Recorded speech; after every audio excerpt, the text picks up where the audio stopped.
نے ارشاد فرمایا کہ جو علم ہے اس کا مقابلہ مال کے ساتھ نہیں کیا جا سکتا.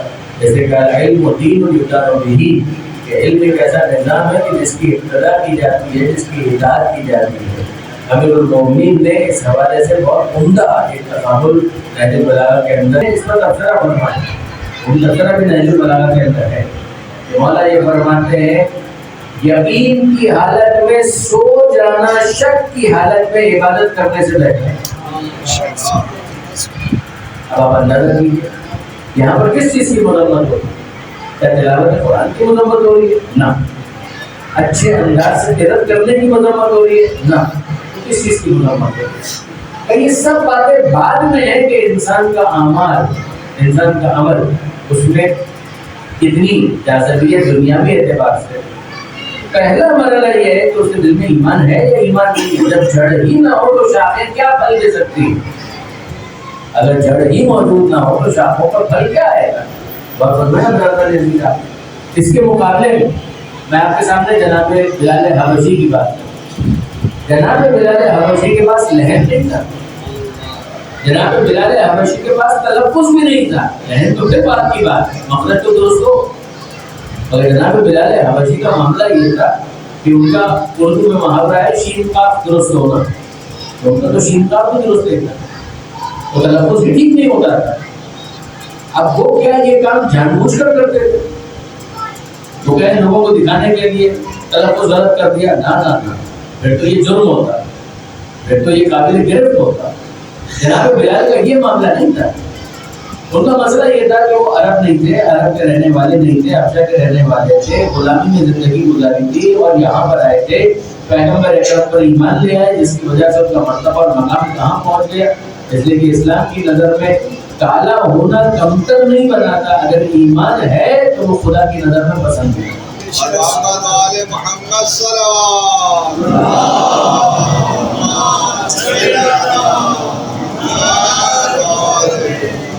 معصوم کا فرمان ہے کہ ینظر الی قلوبکم لا الی صورکم. خدا تمہارے دلوں کو دیکھتا ہے، تمہارے چہروں کو نہیں دیکھتا. تمہارے باطن کی پاکیزگی کو دیکھتا ہے، تمہارے اندرون جو معاملات ہیں اس کے اندر کتنی صفائی ہے. پروردگار اس کو دیکھتا ہے کہ تمہارا دل کتنا صاف ہے. تمہارے چہرے کو خبر نہیں دیکھتا پروردگار. تو جناب بلال کی شکایت کی گئی اللہ کے رسول اس کو بدلے گا کیوں؟ کہ یہ اشہدو نہیں بول پاتا، یہ اشہدو بولتا. تو پیغمبر اکرم نے مسکرا کر جو جواب دیا وہ ایکم احسن عملا کی گویا تفسیر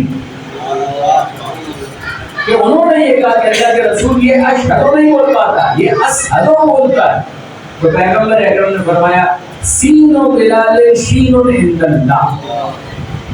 بلال کی زبان سے تمہیں اشہدو سنائی دیتا ہے مگر ان کی زبان سے نکلا ہوا اشہدو خدا کی بارگاہ میں اشہدو بن کر یاد کر. میں اپنے نوجوان دوستوں سے گزارش کرتا ہوں قرآن پڑھیے، دعائے کمیل پڑھیے، دعائے عرفہ پڑھیے، دعائے مشہور پڑھیں. جتنی چیزیں آپ پڑھتے ہیں پڑھیں اور اس کو بہتر تلفظ کے ساتھ پڑھیں. لیکن اگر کبھی آپ کو یہ ڈر لگے کہ نہیں جناب ہم تو صحیح نہیں پڑھ پا رہے لہٰذا پڑھنا ہی چھوڑ دیتے، آخر میں تو آپ جیسا پڑھ سکتے ہیں اتنا پڑھیے. لا یکلف اللہ نفسا الا وسعہا.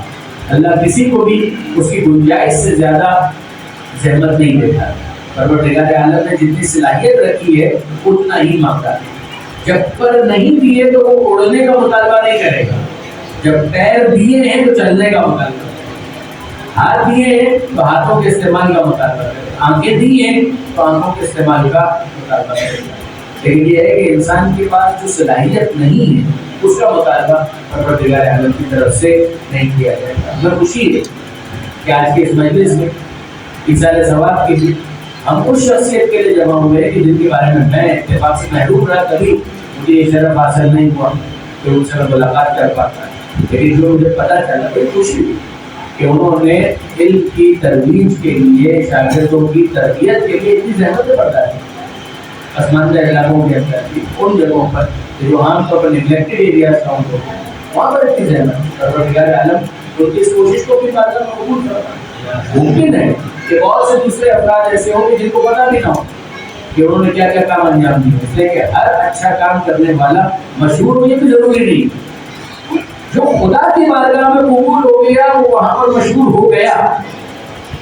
کوئی ضروری نہیں ہے کہ وہ دنیا کے اندر بھی موجود مشہور، ممکن ہے بہت سے کو نہ پتہ چلے، لیکن اگر تربیت کے نتیجے میں جو اتنے افراد جو دنیا کے اندر ترقی کریں گے، یہ سب کے سب ان کے لیے ثواب جاریہ ہے، یہ سب کے سب ان کے کام کو آگے بڑھانے والے. اور بس برادران عزیز، گویا ایسی ہی ایک بات امام مظلوم میں بھی ہو گئی کہ حسین ابن علی کہہ رہے تھے کہ حل من ناصر ینصرنا، حل من مغیث یغیثنا، ہے کوئی مدد کرنے والا، ہے کوئی استغاثے پر لبیک کہنے والا، حل من ذابن یذب عن حرم رسول اللہ، ہے کوئی حرم رسول سے دفاع کرنے والا. تو گویا حسین ابن علی یہ تو کہہ رہے تھے کوئی ہے جو میرے کام کو آگے بڑھانے والا ہے، کوئی میرے مشن کو آگے بڑھانے والا. تو حسین ابن علی کی صدا پر جو جو قیامت تک کے ظرف زمان میں لبیک کہتا چلا جائے گا وہ حسین کا سپاہی کرتا چلا جائے گا. اور آپ دیکھیے کہ اس موقع پر جتنی طاقت اور جتنی گنجائش تھی اس کے مطابق علی اصغر نے بھی اپنے آپ کو جھولے سے گرا دیا. وہاں یہ شیر خان وہ حسین ابن علی کہتے ہیں فوج اشکیا تمہاری نظر میں کوئی قصوروار نہیں ہے، اس بچے کا پتہ ہے، اس کی ماں کا دودھ کا خشک ہو چکا ہے، آگے بڑھ کر اس کو پانی پلایا، کسی نے پانی نہیں دیا. اور حسین ابن علی کہتے ہیں کہ اگر تم سمجھتے ہو کہ بچے کے بہانے سے میں پانی پیوں تو لو میں نے اس بچے کو جلدی زمین پر تم خود اسے پانی دیتا. وہ جلدی زمین کو دیکھ سارے کربلا وہ دیکھ وہ کتنی گرم تھی. اس کا اندازہ آپ میر انیس کے شعر سے کیجیے.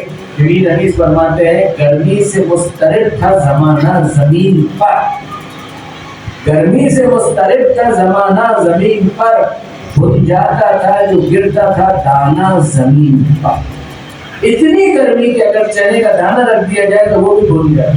اور اس میں علی اصغر ہے وہ تڑپ رہے مگر ڈسمن کے پر، اور علی اصغر کے اس تڑپنے پر بھی کسی کو رحم نہ آیا. اور حسین ابن علی اپنے آغوش میں پھر لے کر یہ کہتے ہیں بیٹا حجت خدا کے فرزند ہو، تم بتاؤ کہ تم کتنے پیارے. اور اب علی اصغر نے اپنا رخ کیا فوج اشکیا کی طرف اور اپنی سوکھی زبان سوکھی ہونٹوں پر پھیلا دی. فوج اشکیا میں تلاطم برپا ہو گیا مگر پھر بھی کسی نے پانی نہ پلایا، پھر بھی کوئی پانی پلانے کے لیے آگے نہ بڑھا. تو اب ہرملا کو عمر صاحب نے حکم دیا کہ یا ہرملا ایک تا کلام الحسین، کہ انقلاب برپا نہ ہو جائے، حسین کے کلام کو بنا. اور ہرملا نے 3 بھاگ کا تیر جب کمان میں جوڑا ہے وہ تیر کے جو گھوڑے کی گردن توڑنے کے لیے استعمال ہے. کہاں گھوڑے کی گردن، کہاں اصغر کا ننھا نرم گلا. مگر جب وہ تیر رہا ہوا تو پھر کیا ہوا کہ فتقلب الصبی والا یدیہ، تو وہ بچہ باپ کے ہاتھ پر منقلب ہو گیا. حسین ابن علی نے اصغر کے خون کو اپنے چہرے پر مل کر یہ کہا میں اسی طرح اپنے نانا محمد مصطفیٰ سے ملاقات کروں گا. اور پھر حسین ابن علی 7 بار آگے بڑھے 7 بار پیچھے ہٹے. اور جب رباب کا سامنا کیا تو ایک جملہ کہا رباب میں کون کام میرے والد اور میرے والد نے ایک بات کہوں سمجھ کرے تاکہ حکم کیجیے تاکہ اے رباب میں تیرے اصغر کو پانی نہ پلا سکتا. تیرا اصغر تیر سے سیراب ہو کر آیا ہے پانی سے. اور جناب رباب نے ایک جملے میں پورا مرثیہ پڑھ دیا کہ یا بنیا مثل کئی ہوتا اے میرے لال تیری عمر کے تو جانور بھی ذبح نہیں ہوتے. تو کون شقی اور بدبخت تھا کہ جس نے تجھے اس طرح سے ذبح کر دیا. الا لعنت اللہ علی الظالمین وسیعلم الذین ظلموا ایام القلب. بارے اللہ اس کلیم توسیع کو قبول فرمائے.